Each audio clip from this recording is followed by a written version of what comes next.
The most recent figures from the National Bureau of Statistics reveal that inflation figures has risen to about 24.08%, an all-time high for Nigeria from 22.41%. A lot has been said about the impact of rising prices on food and other commodities. However, these rising prices also present a range of challenges for businesses. Increased inflation puts pressure on available resources, forcing businesses to make more difficult decisions to maximize the financial runway and the profitability of their business. In the meantime, economists forecast that Africa's domestic e-payments market will see revenues grow by approximately 20% per year, reaching around $40 billion by the year 2025. So what would be the drivers of this projected growth amidst inflationary pressures? This morning, I have Yemi Olulano, is the CEO and founder of Flex Finance. Thank you so much, Yemi, for joining us on the show. Thank you for having me. Good to be here. All right. Now, despite government policies, interventions, and rhetorics, annual inflation in Nigeria is said to have risen to about 24.08%. Now, the highest is what they said since September 2005. So I'd like you to tell us what are the factors responsible for this, and what does this mean for the business environment in Nigeria? Yes, good to be here. You look at the top 10 companies on the Nigerian Stock Exchange, for example, you would see over a year-on-year period, you will see their operating expenses has increased by over 20%. And in that same period, you will see that revenue has grown by, let's just say, just 10%. And what we've seen is that the cost of operations across OPEX and CAPEX, across the entire supply chain of these businesses has been greatly affected. And then businesses are having to adapt, businesses are having to cut costs, businesses are having to find ways to ensure that their businesses are sustained and they are able to weather this period and ensure that they're still alive at the end of the day. All right, we see now that, of course, subsidy removal is in place on premium motor spirits. Now, when we begin to see that companies are shutting down, other international companies have decided to exit the Nigerian market, some are downsizing, some are struggling. When we begin to record this negative trend over time, of course, the government has put out some palliatives. We cannot overrule that. But then what should we expect in the next couple of months or weeks when we continue to record this retrogressive trend? So the businesses that are the most affected over the past few quarters are businesses that their supply chain is pretty much exposed to FX. Maybe they source critical components from abroad, and FX plays a critical role. The demand would always be there in the Nigerian economy. So what we expect is that we would see substitutes that come up, and we're seeing some of that already, where their supply chain is a bit more local, even if it's not the total aspect of the supply chain, but a substantial enough part of their supply chain to ensure that they can actually be competitive and actually serve the Nigerian market and ensure that they can actually build sustainable businesses. So over the way the economy is going, the way it's shifting people from supply chains that are more exposed to FX and, spurring the need for businesses that can actually source a lot of their components in Naira locally as much as possible. All right. So have you actually seen any kind of business in Nigeria that seems to be insulated or probably has some kind of buffer against the current situation in the country? Because we know that there are some businesses that actually made a lot of money during the COVID-19 pandemic where there were restrictions and people had to stay at home and work from home. But then there are some businesses that are actually struggling now. So if we are to look at some businesses affected and those who were not affected, I'd like you to go over the sectors and let us know how they were able to find some sort of buffer within this economics or harsh economic realities. So what we've seen, businesses that are able to source a lot of their components locally seems to have a marginal advantage. They are still exposed to other factors of, that inflation greatly affects, like transportation and etc. And we've seen certain sectors where producers that are able to source or substitute a lot of the components that some competitors are importing with local components are able to have a competitive advantage and price their products in a way that it can keep growing. And basically what we've seen is that businesses are going to be are being forced to make adjustments, for example, and some even outsourcing critical components to ensure that the operations keep going. Just like how we had a couple of years back where we saw the telco industry move from having their own base station to a situation where they offloaded it to a third party. and they pretty much are, it's being outsourced to them. So we're seeing situations where businesses are outsourcing certain critical components, and the people they're outsourcing that to are able to run those parts of their business profitably as they've aggregated demand, and the business themselves are able to, double down on their, on their core competence and serve consumers. All right.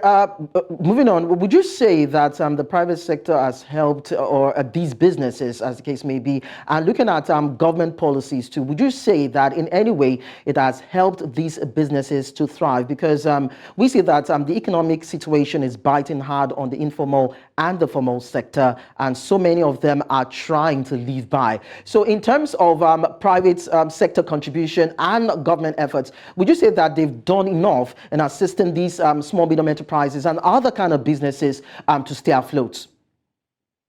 So I think efforts are ongoing, and I think if you look at one of the key problems that businesses has had over the past couple of years, is there are two FX problem businesses face. One is the price of FX, two is the availability of FX. And coming into this year, a lot of the businesses didn't have access to the official rates. That was in the era where we had multiple exchange rates. And what we've seen a little is the merging of the IE window has sort of increased supply marginally. So certain businesses that had to exclusively source from the pilot market are able to come in, to the official IE window to actually, source FX. So I think in the short term there are pains, but if you look at the fact that our rating has been moved to stable, for example, I think if we continue on the trend, we'll be able to attract the much required foreign direct investment into the economy to ensure that we play a key component in the global trade, and we are able to compete, going to be able to be competitive globally. All right. As we see it, government policies are said not to be favoring a lot of businesses. There's the issue of power crisis. The cost of production has gone up. Accessing forex is a whole lot of challenge for businesses that have to import. Now, in this critical economic challenges that these businesses are faced with, what certain decisions do you feel that they need to take? What kind of adjustments do you need that they also need to do or make do with in order for them to stay in operation? So I think from what we've seen, businesses are getting pretty creative in terms of how they adjust, to inflation and the rising cost of doing business. And one key component is getting visibility on all the key drivers of your business, what you're spending on, and beyond cutting costs, we are seeing businesses aggregating costs by outsourcing, for example, key components. We're seeing businesses that had their own in-house logistics infrastructure, outsourcing that to a third party so they can actually pay for what they use. So what we are basically seeing is some businesses are actually offloading some assets and outsourcing some parts of their business so they can actually focus on the key parts of how they serve their customers. All right. Of course, it could be quite challenging for a lot of businesses as we see it, even most especially as having to spend has risen to about 300%, looking at it or comparing it to some years back. Now, how do you expect these kind of businesses to cut costs when you look at all the variables? What we have is people having to pay more and the consumer purchasing power said to be drastically reduced. So how do you expect businesses to balance the books, cut costs, and be able to keep their workers in line, even as amidst this cost of production that has skyrocketed? So I think for one part, technology can be a key enabler in this regard. For example, businesses are embracing more automation in key aspects that can help them, run far more efficiently. One of the biggest rooms in the world is a room for improvement. So there are challenges in this regard in terms of how they're serving consumers, watching what costs they actually pass onto their customers. But what we are seeing with different businesses is that they are committed to serving their customers. They are committed to continue to create the necessary employment that this country greatly needs. And on a case by case, on an industry by industry basis, businesses are taking up the challenge to ensure, that they can continue to thrive in this economy. All right.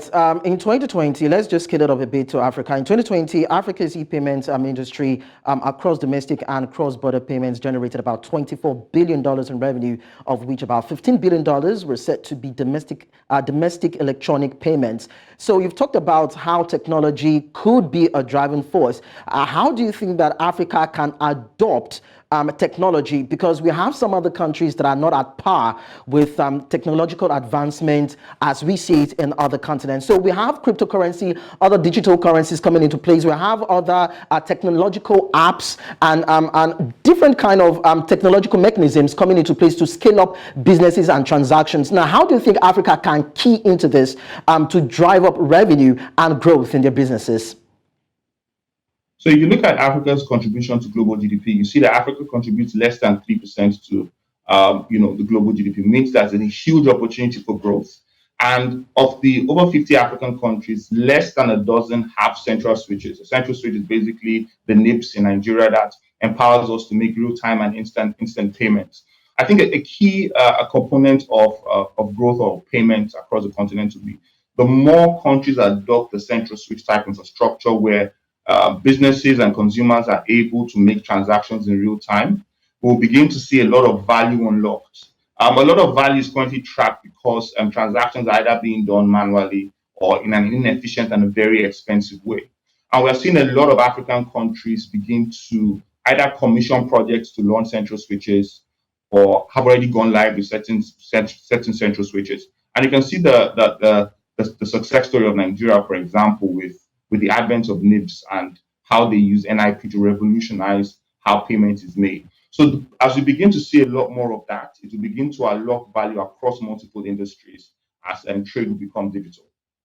All right, Yemi Ululano, CEO and founder, Flex Finance. It's nice to have engaged you on the show this morning. Thank you so much. Thank you.